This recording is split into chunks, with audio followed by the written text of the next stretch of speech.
ఒకనాడు వేదాలు స్త్రీకి చదవకూడదు వేదాలనని ఆంక్ష ఉండేది. స్త్రీలు చదవకూడదు చదవకూడదు అని. కానీ వేదాలను రచించిన స్త్రీలు కూడా ఉన్నారు. చదవకూడదు అన్నప్పుడు రచించే శక్తి ఎలా వచ్చిందంటారు స్త్రీకి అసలు? అదే మనకు తెలియక మనకు పురాణాలు ఇతిహాసాలు అవేవి మనం ఇప్పుడు చదవట్లేదు కదా. అవన్నీ చదివితే ప్రాచీన కాలం నుంచి అంతేకాదు, మనం గతం లేకపోతే వర్తమానం ఎక్కడ ఉండదు. గతంతో కూడుకున్నది వర్తమానం. వర్తమానం లేకపోతే భవిష్యత్తు లేదు. మనం ఇప్పుడు రామాయణం ఎందుకు, ఇప్పుడు మహాభారతం ఎందుకు, ఇప్పుడు వేదాలు ఎందుకు? ఇప్పుడు నీకు 15 ఏళ్లే కదా, నువ్వు రామాయణం చదవటం ఎందుకురా, టెక్స్ట్ బుక్స్ చదువుకో చాలు అంటున్నావు. అవన్నీ చదివితే ఇవన్నీ కూడా ఈ పురాణాలు ఇవన్నీ ఏంటివంటే మానవుడు బ్రతికున్నంత కాలం అవి ఒక రోల్ మోడల్స్. ఉదాహరణకు చూడండి, భారతం ఉంది. భారతంలో మొట్టమొదటి స్త్రీ గంగానది, చివర ఉత్తరం. ఎన్ని పాత్రలు, కొన్ని అప్రధానమైనటువంటి పాత్రలు ఉన్నాయి, కొన్ని ప్రధానమైనటువంటి పాత్రలు ఉన్నాయి. కానీ ప్రతి పాత్రలో ప్రతి స్త్రీ కూడా తన వంశాన్ని నిలబెట్టుకోవటం కోసం,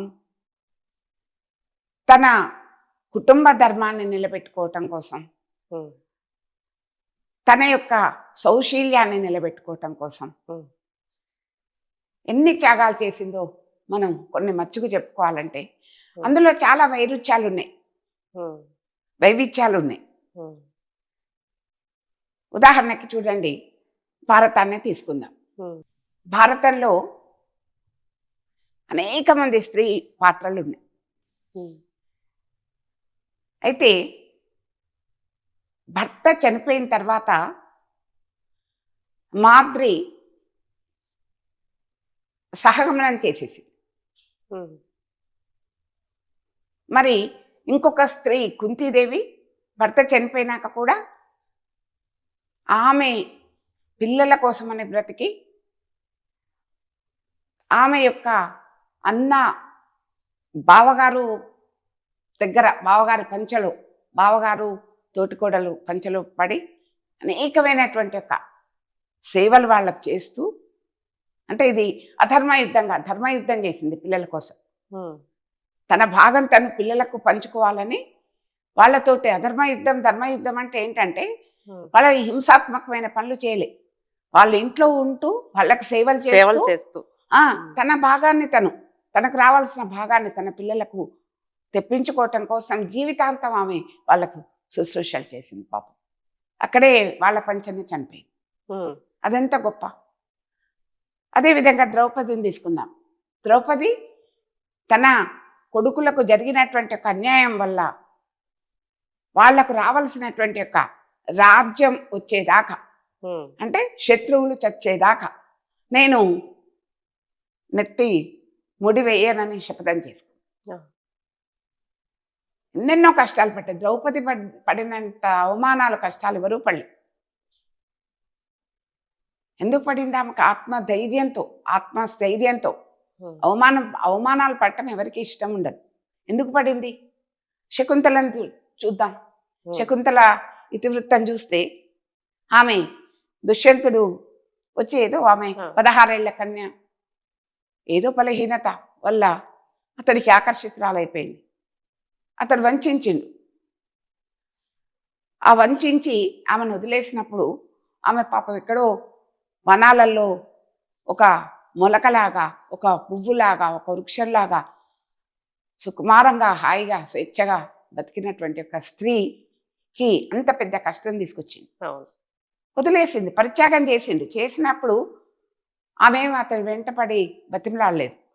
నువ్వు నన్ను ఎందుకు వదిలేసినావు, ఏం కారణం, నీకు కోర్టుకు పోతా, కేసులు పెడతా అనలేదు. డోంట్ కేర్ అన్నది ఆమె అంతే. ఒక మాటలో చెప్పాలంటే తన కొడుకున్నాడు, ఆ కొడుకును ఆసేతు హిమాచలం వరకు కూడా రాజ్యాన్ని సుభిక్షంగా పరిపాలించేటువంటి అస్త్ర శస్త్ర విద్యలన్నీ కూడా నేర్పించింది. ఆమె ఒకటే మాట అన్నది దుష్యంతుడితో, నువ్వు నన్ను వదిలేసినామని నేను అడగను నిన్ను ఎందుకు వదిలేసినామని, నాకు అవసరం లేదు, కానీ నేను ఒక్కదానికే బాధపడుతున్నా. ఏంటి అది అంటే, నువ్వు అబద్ధం ఆడినవు, అసత్యం ఆడినవు. నువ్వు ఒక రాజు అయినటువంటి వాడు, ప్రజలను పరిపాలించేటువంటి వాడు అబద్ధం ఆడొచ్చా, అసత్యాలు పలుకొచ్చా? అందుకు నేను బాధపడుతున్నా అని ఆమెన్నది. ఎన్ని ఉదాహరణలమ్మా, ఎన్ని ఉదాహరణలు. స్త్రీ పాత్రలు అవన్నీ మనం చదివితే మనకు అవన్నీ రోల్ మోడల్స్. అవన్నీ వాళ్ళ ఆ పాత్రలన్నీ అవి ఏవో ఎప్పుడో జరిగినాయి. ఇప్పుడు మాకు భారతం వద్దు, ఇప్పుడు మాకు రామాయణం వద్దు, అబ్బో అబ్బో ఎంత ఏదో ఆధ్యాత్మికత, అదేదో దైవం దేవుడు అని కళ్ళు మూసుకొని కూర్చోమల్లే. ఇప్పటి సాంకేతిక నిపుణత ఆనాడు ఉన్నది. మనం ముందు ముందు చెప్పుకుందాం అదంతా. ఇప్పుడు మనం ఏదో కంప్యూటర్ యుగం, మనం సెల్ పట్టుకొని తిరుగుతున్నాం, వాట్సాప్లు చూస్తున్నాం. అప్పుడు వాళ్ళకి ఏం లేదు, పిచ్చోళ్ళు ఏదో తపస్సు చేసుకొని ముక్కు మూసుకొని అరణ్యాలలో ఉన్నారు అనుకుంటున్నాం. కానీ ఎన్నెన్ని అద్భుతాలు ఉన్నాయో అవన్నీ ఒకసారి మనం చర్చించుకుంటే, ఈనాటి పిల్లలు ఒకవేళ వింటే, మరి వాళ్ళకి వినే అవకాశం మనం ఇవ్వటం లేదు కదమ్మా. సమయం ఎక్కడ ఉందండి? సమయం లేదు కదా. సమయం లేదు లేదు అంటే మనం దుర్వినియోగం చేస్తున్నాం సమయాన్ని. ఇంకా వాట్సాప్ కి, ఫేస్బుక్ కి, పనికిరాని సోషల్ మీడియాకి అప్పచెప్తున్నాం. సమయం లేదంటే ఇంకా మంచి విషయాలు ఏదైనా మాట చెప్పాలన్నా కూడా వినే ఓపిక మాకు టైం లేదు కదా, చెప్పేసి 12 గంటల వరకైనా మనం సోషల్ మీడియాలో ఉంటాం. కానీ ఎంత ఉరుకులు పరుగులు అసలు. ఒక్కసారి గనక మనం చూస్తే ఒక రోజంతా మనం చేస్తున్న ఇంట్లో, ఏ ఇంటిలోనైనా ఎవరైనా కనుక కెమెరా పట్టుకొని ఫోటోలు తీస్తే మనకు చూపెడితే మనం ఎట్లా ఉన్నా, మన లైఫ్లో ఎంత ఘోరంగా ఉన్నాయో మనకు అర్థమైపోతుంది. ఆనాడు చదవటం అనేది కంప్లీట్గా పోయింది, భాష పోయింది, మాట్లాడటం పోయింది. ఆ రోజు 15-16 సంవత్సరాల వరకే అమ్మా అనేక శ్లోకాలు, కావ్యాలు చదివించేవాళ్ళు పిల్లల చేత. ఎందుకంటే వాళ్ళది సారవంతమైన భూమిలాగా, వాళ్ళకి ఏ ఇది లేనటువంటి యొక్క కల్మషం లేని హృదయాలు. అప్పుడు వాళ్లకు మంచి మంచి హితబోధలు చేసేవాళ్ళు. శివాజీ ఉదాహరణకి, శివాజీ తల్లి కథలతోనే ఆయన వీరుడైంది.